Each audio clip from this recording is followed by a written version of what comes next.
Dallas is a city built on oil money, NFL dynasties, and enough barbecue smoke to blur the skyline. But while the rest of the world was focused on cowboys and crude oil, a group of black men were quietly stacking fortunes across franchises, real estate, private equity, and megachurch empires. We're talking about a middle school dropout who turned a staffing company into a multi-million-dollar exit, an emergency room doctor who went from stitching wounds to managing $665 million in assets, and a man who got flat-out rejected by McDonald's only to build 24 locations, pulling in $125 million a year. These are the 8 richest black men who own Dallas. And the man sitting in that number 1 seat? You are not ready. Let's start at number 8 with a story most people would call impossible if it hadn't actually happened. Ron Haye didn't finish middle school. He walked away from formal education in the 7th grade, which by most people's standards means the deck was stacked against him before he could even see the table. But Haye had a different kind of education in mind. He went out and learned the business of connecting people with work. Around 1985, Haye launched a staffing firm called All Temps One Personnel right here in Dallas. Now, staffing might not sound glamorous, but here's what most people don't understand about the industry. Once you lock down corporate clients and embed yourself into their hiring systems, those relationships become incredibly sticky. Companies need warm bodies constantly for seasonal surges, special projects, maternity coverage, you name it. And switching vendors is a headache nobody wants. So once Haye got in, he stayed in. His firm grew into one of the most prominent black-owned businesses in the city, serving Fortune 500 companies across healthcare, banking, and IT, eventually generating tens of millions in annual revenue. By 2008, All Temps had grown large enough to merge with a national staffing company, and Haye sold his majority stake in the early 2010s for terms that almost certainly made him a multimillionaire, several times over. The exact figure was never disclosed, but here's what we know about selling a staffing business doing that kind of volume. If you're the majority owner, you're walking away with a 7-figure payday at minimum, probably much more. But what really sets Haye apart is what he did after the money hit. He didn't vanish into some gated community and ghost the people who helped him build it. He became chairman of the Dallas Black Chamber of Commerce, sat on United Way boards, created scholarships at local colleges, and became a fixture at schools across the city, talking to kids about what's possible when you refuse to quit. A 7th grade dropout giving commencement addresses about persistence. That's either the most inspiring thing you have ever heard or the strongest case against our education system. Probably both. But hold on, because while Haye was building and selling, another man was doing something even more unusual. He was accumulating real estate in Dallas for decades, and almost nobody noticed. Herron is the kind of wealthy that does not make noise. Unless you are plugged into the deepest circles of Dallas commerce, his name probably does not ring a bell. But as president of Century 21, Galloway Herron, this Dallas-born operator has been steadily acquiring and managing commercial and residential properties across the city since the 1980s. His portfolio's combined value likely stretches well into the tens of millions. Quiet wealth, but consequential. And here is why real estate wealth hits different from everything else on this list. It is patient money. It compounds in 2 directions simultaneously. You are collecting rent every single month, while the underlying land appreciates as the city grows around it. And Dallas has grown a lot. Over the past 4 decades, prime property values in this metro have multiplied anywhere from 5 to 10 times or more. Herron did not chase flips or get cute with speculation. He bought, held, and let time do the heavy lifting while tenants paid down his mortgages. In 1987, Herron took over as president of the Dallas Black Chamber of Commerce and grew its membership from around 200 to more than 1,200, nearly quadrupling the organization's footprint. That kind of civic clout creates a flywheel. When every black entrepreneur in the city knows your name, The deal flow never stops. He also sits on boards that carry real institutional weight, including Wynwood Bank, Bank of Texas, and the DFW Airport Board. That last one matters more than people realize. When you are sitting on the airport board, you are seeing infrastructure plans and development timelines years before they become public knowledge. For a real estate investor, that kind of inside track is pure gold. Herron represents old-school Dallas wealth, quiet, compounding, and deeply embedded in the power structures that shape the city. It is not flashy, but it is the model that actually builds generational fortunes. Real estate empires and airport board influence. That's quiet dominance. But our next entry made his fortune doing something a lot louder, 16 Grammys louder to be exact. Kirk Franklin was born in Fort Worth in 1970 and did something no gospel artist before him had ever accomplished. He filled stadiums. He moved over 20 million albums worldwide. He won 16 Grammys. And he did all of it while keeping his home base right here in the Dallas area, where he still lives in Southlake, with an estimated net worth around $8.5 million. Franklin formed the family in the early 90s and later launched God's Property, whose debut album moved more than 5 million copies. That's a massive number for any genre, but for gospel, it was unheard of. The revenue per unit might not match pop or hip-hop, but the fan base is ferociously loyal, and the catalog has insane longevity. Albums Franklin put out in the 90s are still generating royalties through streaming, licensing, and samples today. That is passive income that compounds quietly in the background for decades. He also built revenue streams outside of music. He produced BET's Sunday Best, which added television income to the equation. His autobiography became a bestseller. He runs Kirk Franklin Ministries and a production company focused on television and film projects. His touring revenue is where the real margins live. Gospel tours might not sell out 70,000-seat arenas, but production costs are significantly lower than mainstream pop, which means the profit per show can actually exceed what bigger-name secular acts take home. His Southlake home sits in one of the wealthiest suburbs in the Dallas metro. He collects art by African-American artists and drives luxury vehicles. But Franklin's real power is cultural. Rolling Stone ranked him among their 100 greatest artists of all time in 2023, which is a staggering achievement for someone who built his entire career in a genre most industry executives do not take seriously. He broke that ceiling and stayed relevant across 3 decades in a business that usually chews artists up and spits them out after 2 albums, 16 Grammys, and stadium-level gospel tours. That is a legacy most musicians would trade their entire catalog for. But what happens when you grow up in a Dallas housing project and build a logistics empire serving Fortune 500 companies from scratch? That is where things get really interesting. Albert C. Black Jr. was born in 1959 and raised in Dallas's Fraser Courts housing project. Let's be clear about what that means. He did not start near the bottom. He started at the bottom. Black earned a BBA from UT Dallas and an MBA from SMU, then co-founded On Target Supplies and Logistics in 1982 with basically nothing. On Target is a wholesale distributor of janitorial and maintenance supplies, and MRO, maintenance, repair, and operations. They serve schools, hospitals, and major corporations across Texas and beyond. Under Black's leadership, it grew from a 2-person startup into a powerhouse with roughly 190 employees and annual revenue likely exceeding $50 million. Here is the wealth mechanic that flies under the radar with distribution businesses. The margins are slim, sometimes just 5 to 15%. But the volume is enormous. When you are supplying cleaning products and maintenance equipment to every major hospital system in DFW, you are pushing millions of dollars in goods through your warehouse every year. Even a thin slice of that pie adds up to serious money.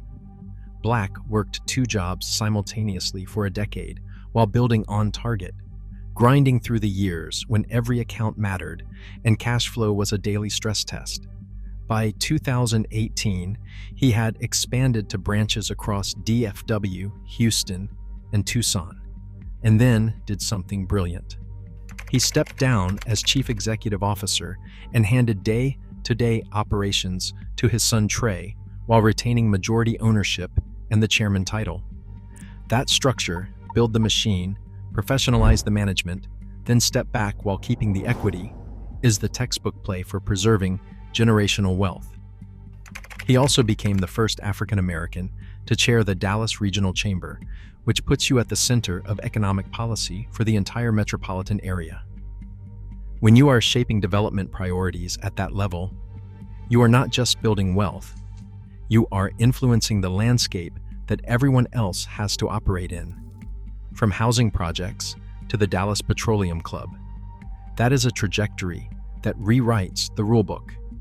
But our next entry took an even wilder path. He went from saving lives in the emergency room to managing hundreds of millions in private equity. Kneeland Youngblood was born in 1955 near Houston, but he built his entire career in Dallas. His story reads like someone kept switching the genre mid-movie. He was an all-American swimmer at Southern Methodist University, and then he worked as an emergency room physician in Plano from 1985 to 1997. While most doctors were focused on medicine, Youngblood was simultaneously building relationships in the business and investment world. In 1994, he co-founded Pharos Capital Group in Dallas, a private equity firm targeting growth-stage healthcare and technology companies. At its peak, Pharos managed approximately $665 million in assets. Let that number sit for a second. That is not revenue. That is capital under management, which means the wealth mechanics work differently. Private equity firms operate on a different math. Private equity firms typically charge a 2% annual management fee on assets under management, plus 20% carried interest on profits above a certain return threshold. On $665 million in assets under management, that is roughly $13 million per year in management fees, split among partners, plus potentially massive windfalls when portfolio companies exit successfully. Fees, like those, add up quickly. Pharos made concentrated bets in consumer and healthcare brands, including a $40 million financing deal for Iverson Genetics and investments across food and beverage companies. They raised multiple funds, including a $300 million fund in 2007 that demonstrated serious confidence from institutional investors. Investments like these created the runway for outsized returns. Youngblood retired from active management in 2018, but he retained his partnership interests, which means he continues earning from ongoing operations and portfolio exits. That is the ultimate form of making money in your sleep, passive wealth generation from deals structured decades ago. Passive income at scale. He owned homes in both Dallas and Sedona, Arizona, chartered private jets, and ran in political circles as a White House fellow under Clinton and as a Democratic fundraiser. He even ran for Dallas mayor in 2011. Political connections matter. His emergency room background gave him something most private equity partners do not have. Deep domain expertise in healthcare made him better at evaluating deals and managing portfolio companies in the space. When you actually understand the science behind the companies you are investing in, your hit rate goes up significantly. At an estimated personal net worth likely north of $20 million, Youngblood represents one of the most impressive career pivots in Dallas business history. Expertise paid off. An emergency room doctor running a $665 million fund. That is an elite-level reinvention. But our next entry built something even more powerful, a mega-church empire backed by $1 billion investment deal. T.D. Jakes was born in 1957 and founded the Potter's House in Dallas in 1996, growing it from a warehouse operation into one of the largest churches in the country. with over 30,000 members and a 5,000-seat sanctuary. His estimated net worth hovers around $20 million, built through best-selling books, speaking engagements, film production, and a web of media ventures under T.D. Jakes Enterprises. But here, the story takes a massive turn. In 2024, Jakes announced a joint billion-dollar investment program with Wells Fargo focused on community development in underserved areas. That is $1 billion. It is not his personal money. It is institutional capital that he helped structure and will help deploy, giving him enormous influence over where and how that money flows into communities. The Potter's House itself functions like a diversified business empire wrapped in a church structure. It operates an education center, a bookstore, a recording label called Dexterity Sounds, and it co-founded religious television networks. Jakes generates revenue through multiple channels simultaneously: book royalties, speaking fees that can hit 6 figures per appearance, film production income, and church operations that feed everything else. His film franchise, Woman Thou Art Loosed Alone, has generated millions across books, TV specials, and theatrical releases. Time magazine named him one of the 25 most influential evangelicals in 2005. In 2023, he helped raise $8 million for HBCU scholarships. He lives in a luxurious estate outside Dallas, maintains a serious art collection, and travels the world for speaking engagements. Jakes represents something that goes beyond personal net worth. When you can mobilize $1 billion in institutional capital and direct it toward communities, your influence operates on a completely different frequency than what bank account numbers can capture. A megachurch empire and $1 billion community investment deal. That is institutional power on a scale most CEOs never touch. But what about the man who turned a McDonald's rejection letter into $125 million and a fast food dynasty? Roland Parish is based in Oak Cliff, and he has built one of the most dominant McDonald's franchise empires in the country. As of 2024, he owns 24 restaurants across the DFW Metroplex, generating combined sales of around $116 million, with projections pushing toward $125 million by 2025. Let that register. $125 million a year. From burgers and fries, moving through drive-thrus, at a volume most people can't wrap their heads around. But here is the part that makes the whole story hit harder. Parish originally applied to become a McDonald's franchisee in 1986, and they told him no, flat out rejected. Most people take that kind of answer and move on with their lives. Parish took it and came back 3 years later. He opened his first location in Dallas's Pleasant Grove neighborhood on June 9, 1989, with a $500,000 investment. That first restaurant ran 30 to 60% above McDonald's corporate projections, which in the franchise world is absolutely massive when every single percentage point matters. Here is the wealth engine underneath these golden arches. McDonald's franchises typically run 10 to 15% profit margins after all expenses. On $125 million in annual revenue, that means Parish's operation probably nets somewhere between $12 and $18 million per year in profit. As majority owner, the vast majority of that flows directly to him, creating cash flow that gets reinvested into new locations and real estate. He has also locked down prime spots at Dallas Love Field and DFW International Airport, which are high traffic, high revenue locations that most franchisees never get access to. Airport McDonald's locations generate significantly more revenue per square foot because the customer base is essentially captive. But before he could build any of this, Parish was working 50-hour weeks at Exxon while simultaneously training 23 hours a week at McDonald's. That is 73-hour weeks for years before he even got the chance to open his first restaurant. Most people fold when it gets uncomfortable.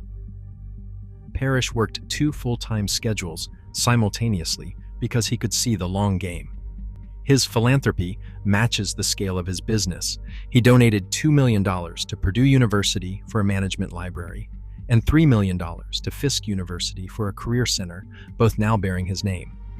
His family foundation distributes roughly $150,000 annually in scholarships for Dallas students.